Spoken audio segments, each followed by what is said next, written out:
Ողջույն հարգելի հետևորդներ, ես Ստեփանավան քաղաքի բնակիչ Էրիկ Գեղինյանն եմ, մի փոքր վատառողջ եմ հիմա, ձայնս խզված է, սակայն այնուամենայնիվ ես որոշեցի իմ այսօրվա եթերում հրապարակել իմ կողմից գրված մի սիրո գեղեցիկ պատմություն, մի ռոմանտիկ սիրային պատմվածք, որը ես ինքս եմ գրել, և իմ այս սիրային ռոմանտիկ պատմվածքը դա հիվանդի և բուժքրոջ իրական սիրո պատմության մասին է, որը իրական պատմություն է, այսինքն այս սիրային պատմվածքը հիմնված է իրական դեպքերի վրա, և որպեսզի դուք էլ ավելի լավ ընկալեք իմ այս պատմվածքում քողարկված ենթատեքստը, ապա կարող եք մի քանի անգամ դիտել իմ այս սիրային պատմվածքը։ Եվ իմ այս սիրային պատմվածքը նվիրում եմ բոլոր սիրահարվածներին։ Այժմ ուշադրություն, ընթերցում եմ իմ կողմից գրված այդ սիրային պատմվածքը հիվանդի և բուժքրոջ սիրո պատմության մասին։ Իմ պատմվածքիս վերնագիրն է «Տառապանքի տիրակալը»։ Իմ այս պատմվածքի վերջում, եթե խորաթափանց լինեք, ապա կհասկանաք, թե ես ինչու եմ իմ այս պատմվածքը վերնագրել այսպես, այսինքն «Տառապանքի տիրակալը», այսինքն մի խոսքով այս սիրային պատմվածքը ամբողջությամբ լեցուն է սիրո տառապանքներով և սիրո տվայտանքներով։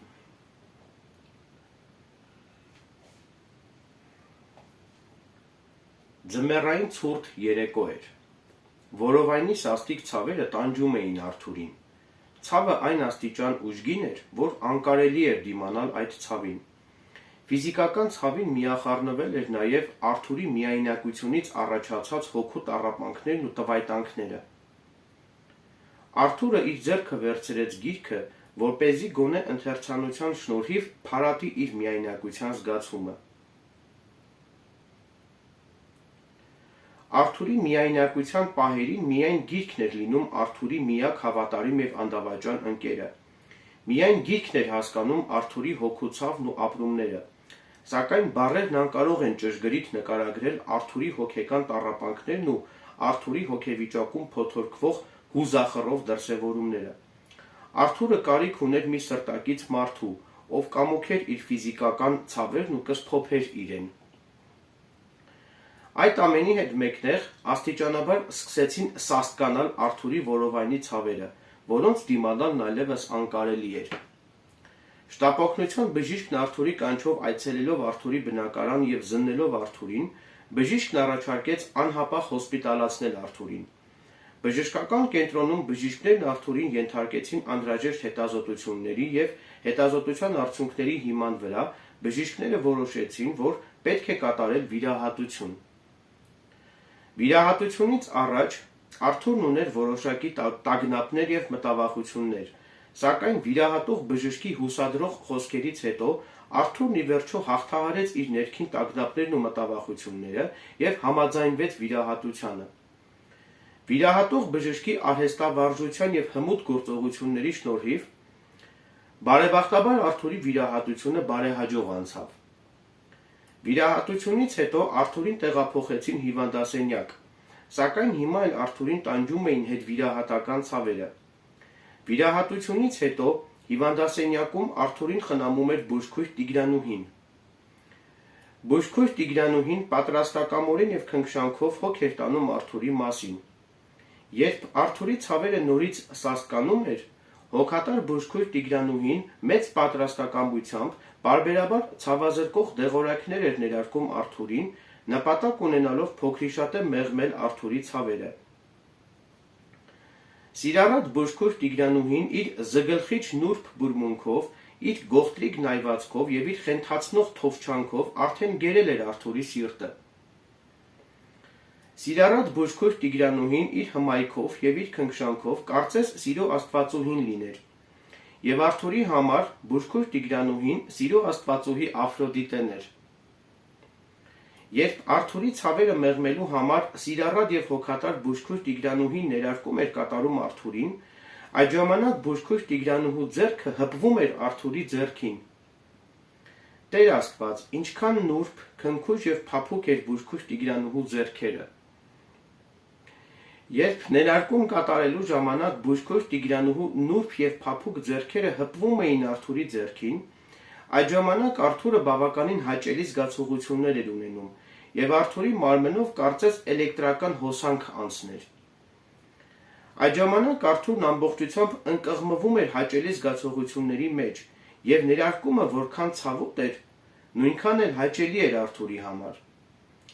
Արթուրը կուզեր, որ ներարկման պահը հնարավորինս երկար տևեր, որպեսզի ինքը ինչքան հնարավոր է երկար վայելեր բուժքրոջ նուրբ ձեռքերի քնքուշ հպումները։ Արթուրը կուզեր, որ բուժքույր Տիգրանուհին հնարավորինս երկար մնար իր մոտ, բայց ցավոք կային այլ հիվանդներ ևս, որոնց նույնպես անհրաժեշտ էր բուժօգնություն ցուցաբերել։ Հիվանդի շուտափույթ ապաքինվելու ամենակարևոր նախապայմանն անշուշտ բժշկի եւ բուժքրոջ հոգատար վերաբերմունքն է։ Հետևաբար բուժքույր Տիգրանուհու կողմից Արթուրի նկատմամբ ցուցաբերվող բարի մարդկային եւ հոգատար վերաբերմունքն անշուշտ դրական ազդեցություն էր ունենում թե Արթուրի առողջության եւ թե Արթուրի հոգեվիճակի վրա։ Բնականաբար հիվանդանոցում Արթուրին բուժօգնություն ցուցաբերում էին այլ բուժքույրներ նույնպես։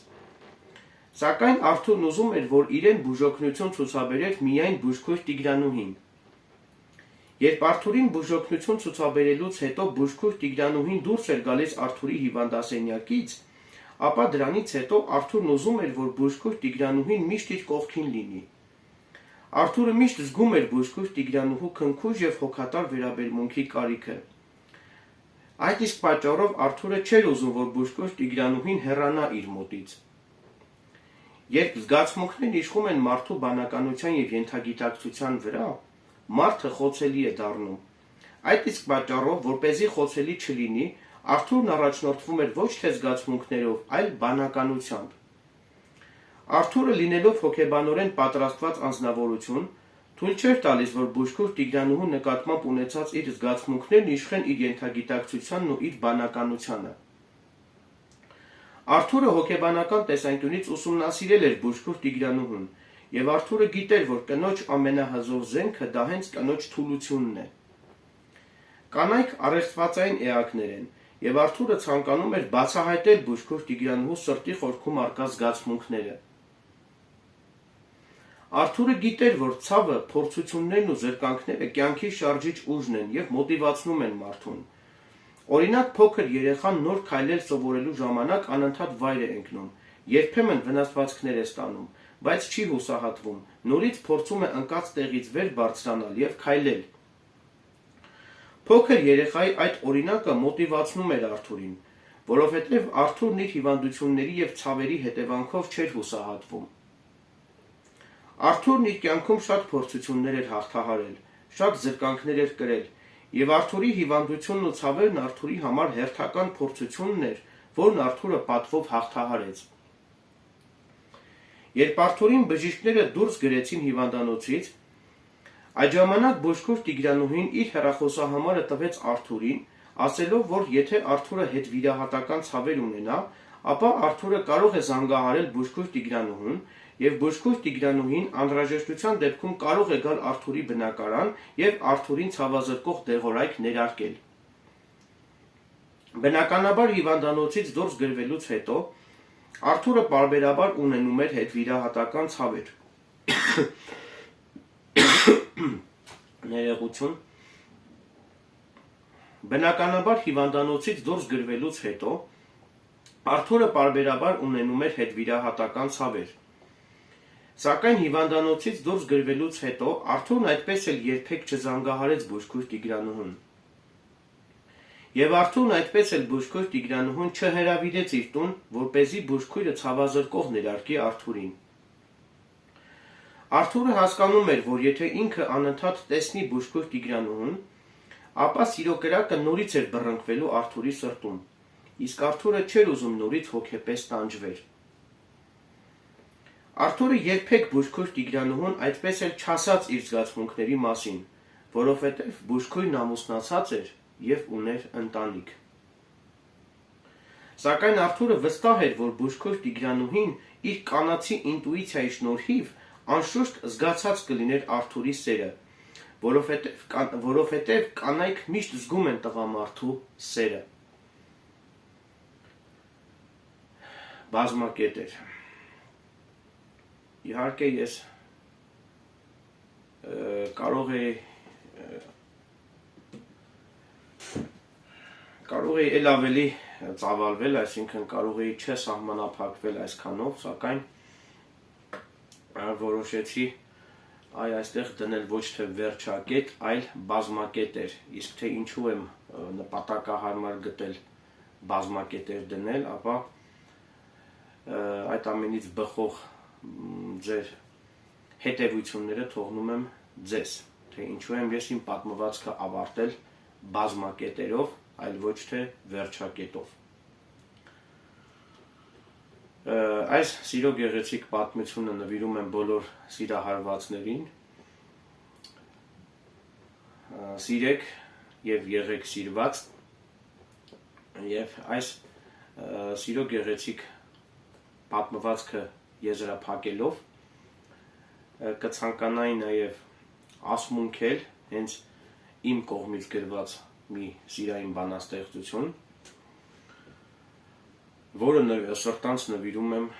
նրան, իսկ թե ով է նա, վստահ եմ, որ նա հիմա նայում է այս տեսանյութը և անշուշտ այդ աղջիկը, այսինքն այդ կինը, անշուշտ կհասկանա, որ իմ այս խոսքերը նվիրված են հենց իրեն։ Հիմա ուշադրություն, ես արտասանում եմ իմ կողմից գրված սիրային գեղեցիկ բանաստեղծությունը։ Կանչող ժպիտով դու ինձ նայեցիր, հոգիս պարուրեց քնքշաբույր կարոտ։ Այդպես մեղմորեն ու լուռ մի անցիր, սիրտս թռչում է, վազում է քեզ մոտ։ Ես քեզ կպատմեմ իմ սիրո մասին ու կշշնջամ անհագ կարոտով, և անրջելով մենք միշտ միասին կքայլենք սիրո թախծոտ մեր արահետով։ Այսքանը։ Հուսով եմ, որ ձեզ դուր եկավ թե իմ պատմվածքը և թե իմ այս սիրային բանաստեղծությունը։ Այսքանը, շնորհակալություն ուշադրության համար։